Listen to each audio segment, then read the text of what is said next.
Good. Okay, today's class is on retail leasing.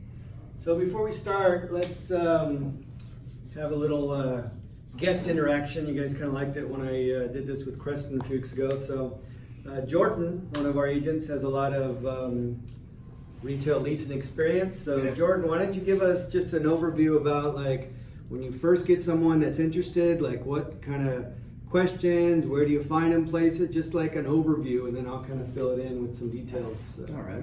So usually when we get a call from an owner of a retail property, generally, depending on their experience level, they kind of know what they're after.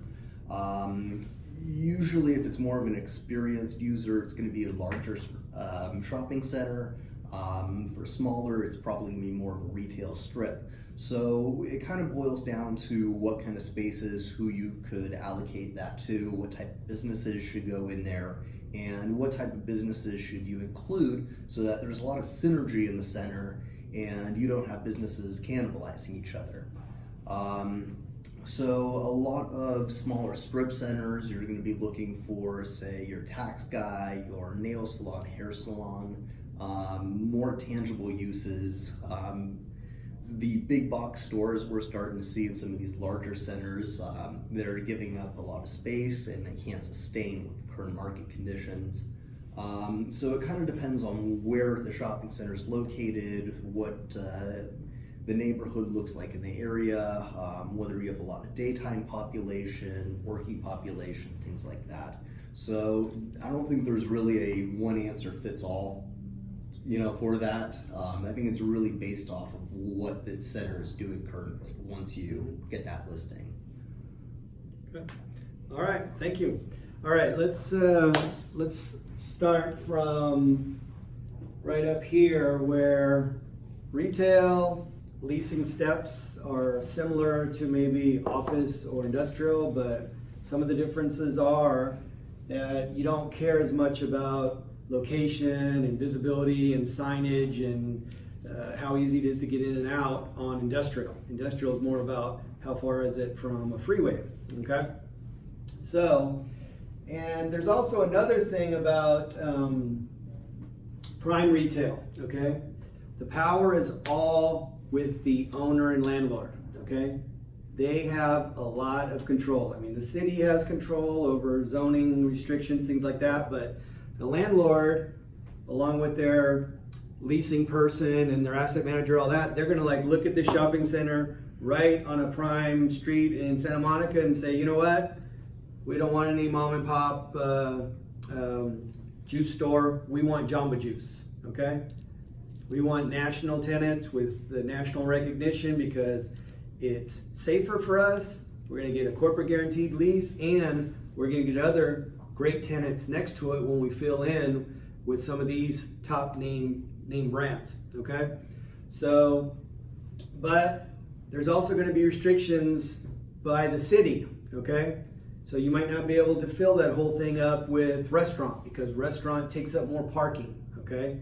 And if you're restricted on parking, then maybe you got to mix it up with other things that don't require as much parking, okay? Just think about the difference in a parking that you need for a 7-Eleven compared to a mattress store, okay? Mattress stores, high dollar, furniture, doesn't get a lot of traffic. It's high dollar, but it's not like it's a 7-Eleven or a McDonald's that gets like, a couple hundred cars in and out of there a day, okay? Look at all the problems you have when you have a In-N-Out with, jamming up the whole street in front of you. I mean, that's the kind of things that the city is going to look at, but it's also going to be something that is going to come into effect with the landlord and the product mix they put in there.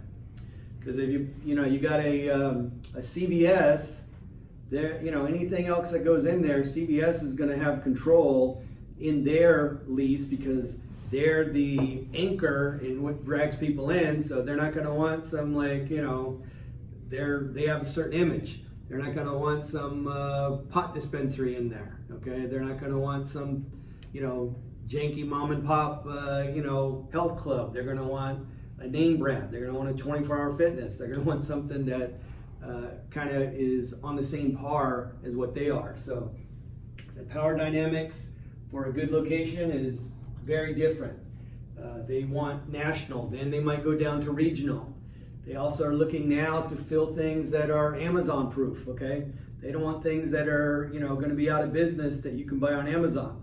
So that's why you want like a neighborhood center with a Ralph's, and then you want a dry cleaners, and you want a Jersey Mike's, things that are not going anywhere, that are safe but still have good regional and national name recognition. Okay, so the first thing you do when someone calls you and says they want to lease some retail space is you find out what is the use, okay? QSR, a restaurant, is that considered retail? Yes. Yeah. Okay. A dental office, is that considered retail? Absolutely. Okay. How about a Goodwill? Yeah. Absolutely. Okay. Retail is a huge part of our industry, and QSR, fast food restaurants, convenience stores, all those kind of things are all included, and some of the businesses are specific. Like, you guys know that I used to work at a place where we had a big net lease presence, where pretty much all we did was nationwide net lease, and we used to sell a bunch of CVS's and Starbucks and Chick-fil-A's and all those kind of things.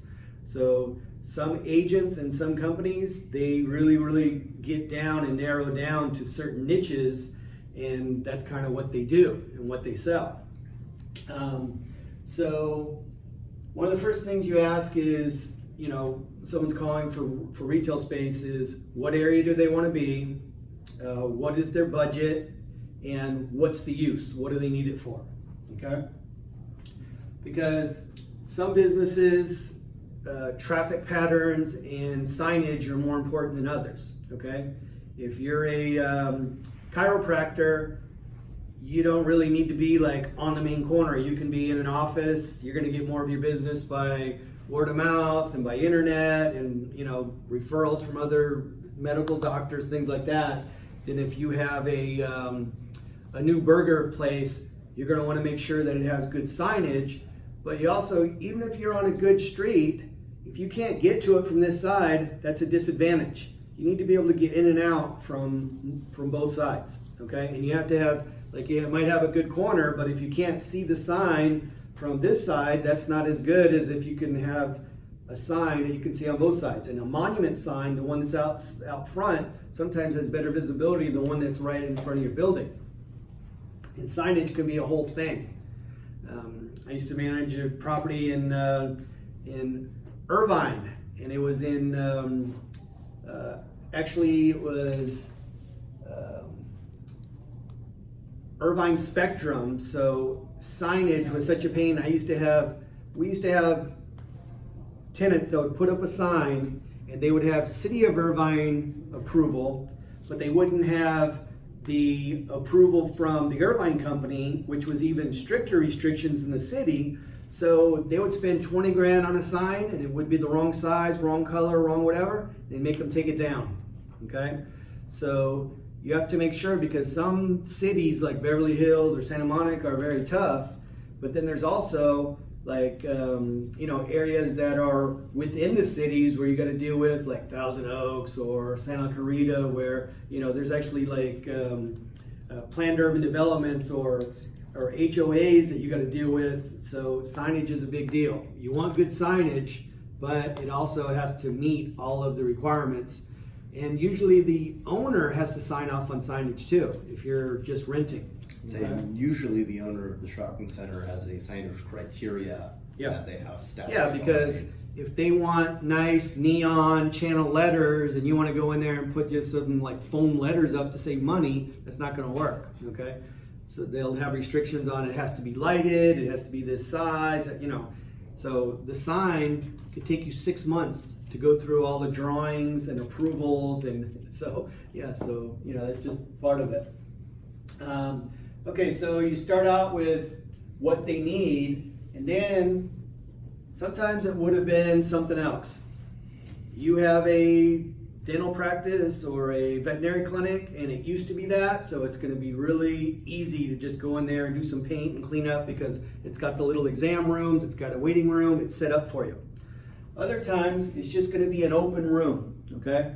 A gray shell is pretty much just concrete and concrete walls, and it's just an empty room, and you have to like design everything. There's something called site planners that can come in and do that for you. It's not as expensive as an architect, but that's kind of something they do. A white shell is a little farther along, usually has heating, air conditioning. The white is usually because it has drywall up. So a white shell is a little bit further. A gray shell, you got a little bit more work to do.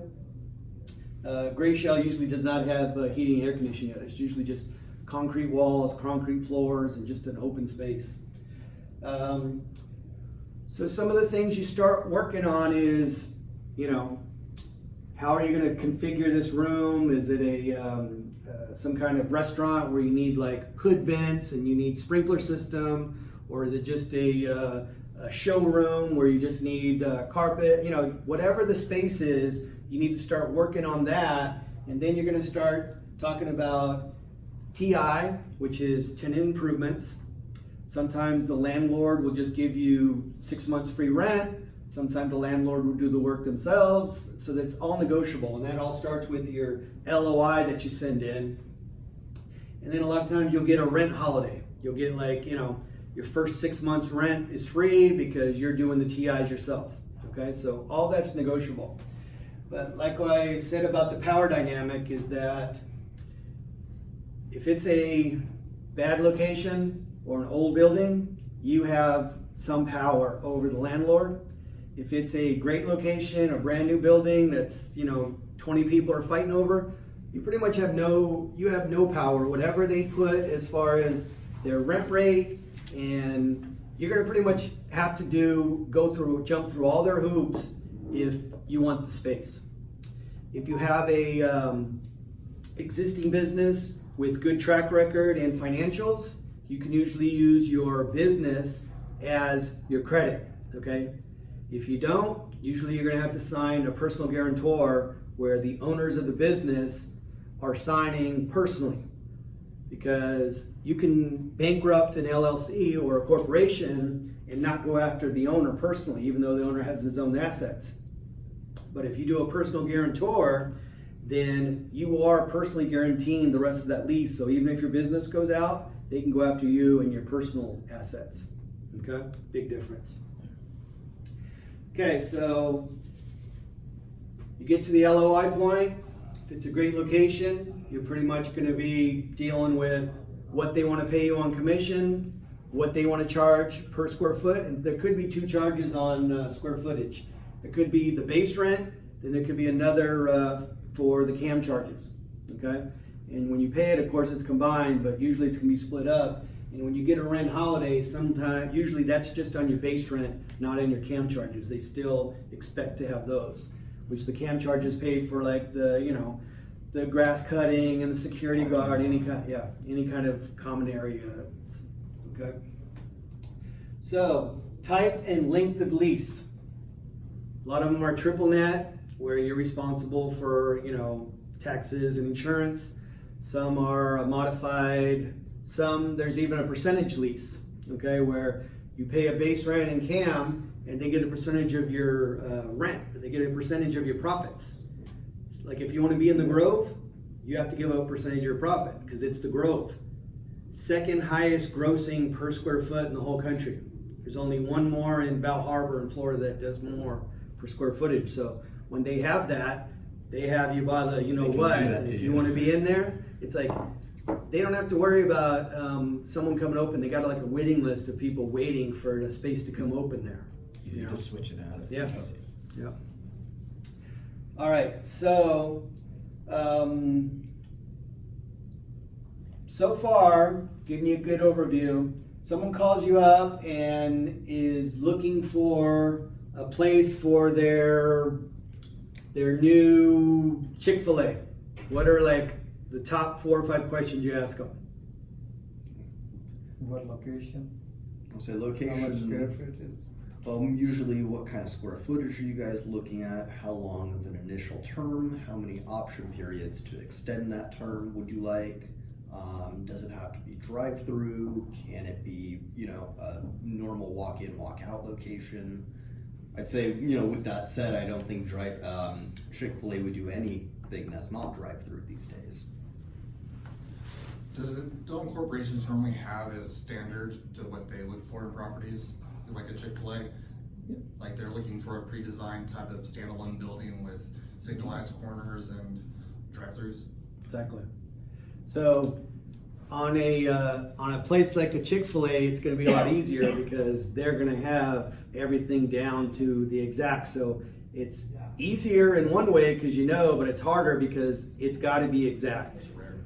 And if you can't find everything, they got to have at least 6,000 square feet. It's got to be signalized.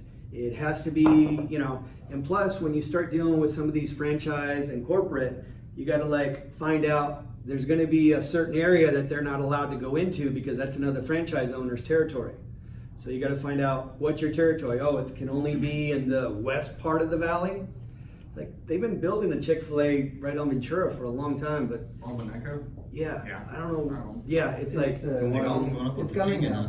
Yeah, but it's been coming for a long time, Seems so it's white. like, I yeah. think it's because of the ground. Because Yeah. it It used to was be a gas leak, station. oil leak. Yeah. I was gonna say the only way that they Environmental. get into something like that because they always have a real tight line. But if something comes up with environmental or the city or whatever, then you just gotta shut down. That one rested for a while, and then the one on Topanga and Roscoe is going to break ground. Yeah, that one's started going up. So 90% of the time, you're right as far as they're gonna want to drive through, but they also are open to, being in a mall or a school. Sure. So it's you can bring them unique concepts because they want to be where the business is. So it's if you have a connection with, the UC and their food court's about to be empty, then of course, that's the kind of thing that you do is you put deals together, a lot of off-market things that you don't have to put it on CoStar and split your commission with someone else. You have connections, you put a deal together, you get both sides. Mark says he's having a tough time getting a call back from these leasing agents. Why would the leasing agent not want to call back another broker?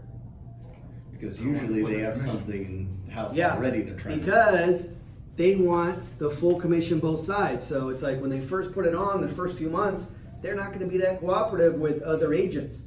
But the last couple months before it expires, then of course they'll take anything. So yeah, they'll call you back. But it's that's a big problem with good spots is that a lot of leasing agents, the same thing with sales brokers, but they want to do both sides. So it's they're not going to be that quick to call you back. I would say another reason for that is people like to leave up listings because it's already been filled, but they want to get that tenant rep. Yeah. So someone calls, Yeah, yeah. and, oh well, this is filled, but I can represent you Yeah, moving yeah. forward. Right. If it's a good location, of course, they're going to keep their sign up because even if you don't want that one, or even if that one is in process or in LOI, they want to put you on something else. So yeah, exactly. Okay. Commission. Always tough. Unlike if it's in the MLS where you know exactly what you're going to get, in commercial and especially in leasing, it's always negotiable. And it could, they could have a 5%, but they might only offer you 1%. Okay, and you got to negotiate in your LOI back and forth. It's one of those things. Now, when do you get paid your commission on a lease? Whatever the ownership has agreed to. Sometimes Commencement, the first real rent check, if they have rent abatement, it could be 6 months in. 3 months after tenant opens for business. There's all kinds It of. could be on signing. You could get half and half. There's all sorts of situations. Yeah, it's all negotiable, but you also get paid. One of the general rules is a lot of times you're gonna get paid when they get paid. Yep. Okay? So if they're not getting anything for the first 6 months, you might not get anything right up front. Okay? But as soon as the tenant starts paying rent, you might get it. And then if there's a renewal 3 month, if there's a 3-year renewal and they renew for another 5 years, you might get some on the renewal. That's very unlikely. That's if you wrote that in. Yeah, exactly. Yeah, it has to be Exactly. stated, you're getting paid on Yeah. options. But more likely, you stay in touch with that tenant and you re-represent them, then you will get paid on it. But basically, it's like, usually on renewal, you're not gonna get paid for the, like if you got a 5 and 5 and they take the option, you're not gonna get paid on 10 years. You're not gonna get paid on the other 5 until they renew, Right. if they renew, okay? And if that's negotiated into your contract. Right. Okay, who knows what a ROFR is?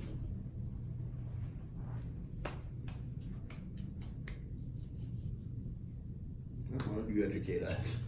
Right of first refusal. Oh, okay. Okay. A lot of people that lease buildings are the best ones to buy the buildings, and a lot of them will put a right of first refusal where they don't just want some random person buying their building and maybe not renewing with them, whatever. So a lot of times they get a ROFR. They definitely get a ROFR if they're going to do a sale leaseback. Okay? Sale leasebacks are very big in retail, especially in QSR, where somebody has, 10 properties where they own the business and they own the property, Jack in the Boxes, okay? They need to expand. They do a sale leaseback where they sell the land to investors. They do a lease that's that's acceptable to both, and then they lease back that property, but they have a right of first refusal so that later they could go back and buy it back from them again. But normally they do that to get capital out of their properties. They still get to maintain it, and there's usually tax benefits because a mortgage doesn't get to be written off in the same way as an expense as a lease does, okay? So sale leasebacks are very big in this, especially in the QSR, the restaurant part, okay? How much time we got? About 8. Okay. All right, so going through all of this, which we're gonna do more classes that's specific about some of these big parts like the rent holidays and TIs, but overall, what questions do any of you guys have about any of these? Can you go over a little over ground leases? Okay, yes. Retail ground leases? That would probably be a class in itself, but just in general, a ground lease is where an investor can go to an owner, and usually they want a long term, but they will do a ground lease where they will do a 25 or 50-year lease, okay? And then they can actually turn around to a restaurant or to another business and have them build something on there, but they're not the owner of the property. It's a way to control property for a lot less than buying it outright. It's good for the owner because they have long-term income coming in. It's good for the person buying the ground lease because they can control a property for a long term without the capital outlay that it would be to purchase it, okay? Then there's usually a tenant on that property. So instead of just an owner and a tenant, you have the owner of the ground, of the dirt itself, the owner of the ground lease, and then you have the tenant. So it makes it a little more complicated, but there are companies and there are investors that just want to buy ground leases because it's a way to control properties and not have as much liability because usually the improvements are not yours to worry about. But they, 7-Eleven does before. Right. Yeah. Yeah. I tried to get one of my property with, I think they had less space. Yeah. Okay, so we'll do a class with a lot more details on ground lease, but that's kind of like just an overview on it, is that basically it's like you are basically just doing a very long-term lease on a property from an owner. Okay. Anything else? All right, guys, thanks. Thank you.